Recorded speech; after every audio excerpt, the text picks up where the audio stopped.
Prince's death left over $150 million and a vast catalog of music at stake. So maybe it's no surprise that a legal battle soon erupted. Here's the question though, who actually won? In a year that seemed filled with the tragic deaths of major celebrities, the loss of pop genius Prince in 2016 came to many as a true shock. Before he died, Prince seemed to be at a creative peak. He had formed a new backing band, Third Eye Girl, and was continuing to record and perform. During the last year of his life, Prince had also made waves with his political activism and involvement in the burgeoning Black Lives Matter movement. Little did Prince's fans know, however, that he was privately dealing with an addiction to opioid painkillers. Prince died of an overdose of the drug fentanyl at 57 years old, leaving behind countless devastated fans. This was a hard one.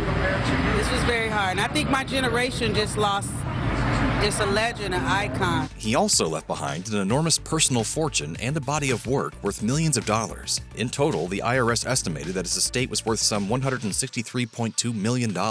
Prince had no will, however, and that put control of his fortune and his music on the line. This set the stage for what the Star Tribune later described as one of the most complicated and expensive probate cases ever to take place in Prince's home state of Minnesota. That case is now settled, and so, thanks to a number of court documents, we finally know how the singer's money was divided. After Prince's death, fans learned that his estate was to be carved up between his 6 siblings and half-siblings and managed by the Comerica Bank and Trust. In 2021, 3 of Prince's inheritors sold their stakes to Primary Wave, a New York music publishing company that, from then on, controlled half of the estate. Since his death, several albums of new material have been released from the star's extensive private archive at his Paisley Park complex, which Forbes reports to contain more than 8,000 songs. Basically, those that retain the rights to Prince's music will enjoy a healthy revenue from unreleased material for years to come. Primary Wave, whom the Star Tribune describes as an aggressive and well-funded organization, made an offer to Prince's other siblings, but they reportedly held on to their assets, claiming, "We'll never sell out. We know the prize."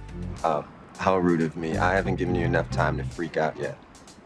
You may do so now. As well as the acquisition of the rights to Prince's catalog, another ongoing legal wrangle concerned the valuation of Prince's estate in total, including properties such as Paisley Park itself. The administrators of Prince's estate, the Comerica Bank and Trust, originally valued it at $82.3 million, almost half of the IRS estimate. Later, the IRS fined the estate $6.4 million for what they considered an intentionally low valuation, meaning that the estate was losing value even before the dispute went to court. In response, Comerica sued the IRS and claimed the government agency had made numerous miscalculations in its assessment. The two entities thus found themselves locked in a debate over the true value of Prince's estate, including his property assets and music catalog. For example, Comerica first valued Prince's properties at $15.7 million, while the IRS made an estimate of $21.4 million.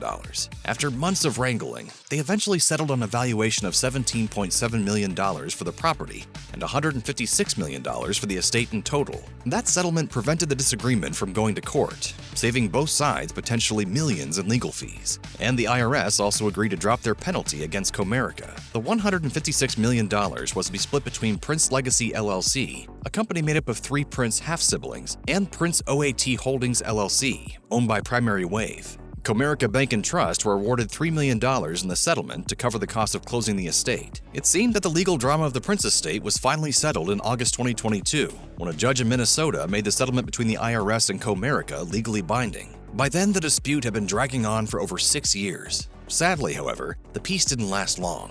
In January 2024, L. Londell McMillan and Charles Spicer, 2 entertainment lawyers and managers of Prince Legacy LLC, filed a lawsuit against 4 of the musician's family members. The suit claimed that inheritors and one other relative had attempted to alter the laws of the LLC and oust McMillan and Spicer, and that Prince's half-sister had attempted to sell off her share of the assets. Crucially, the lawyers had charged no fee to their client while working on behalf of the family in negotiations with Primary Wave. Instead, they received a portion of the relatives' shares. They have argued that the move against them puts the estate itself at risk and may be detrimental to Prince's legacy, the protection of which is at the heart of the company. Later that month, a judge in Delaware sided with McMillan and Spicer, ruling that they will keep their roles at Prince Legacy LLC for the foreseeable future.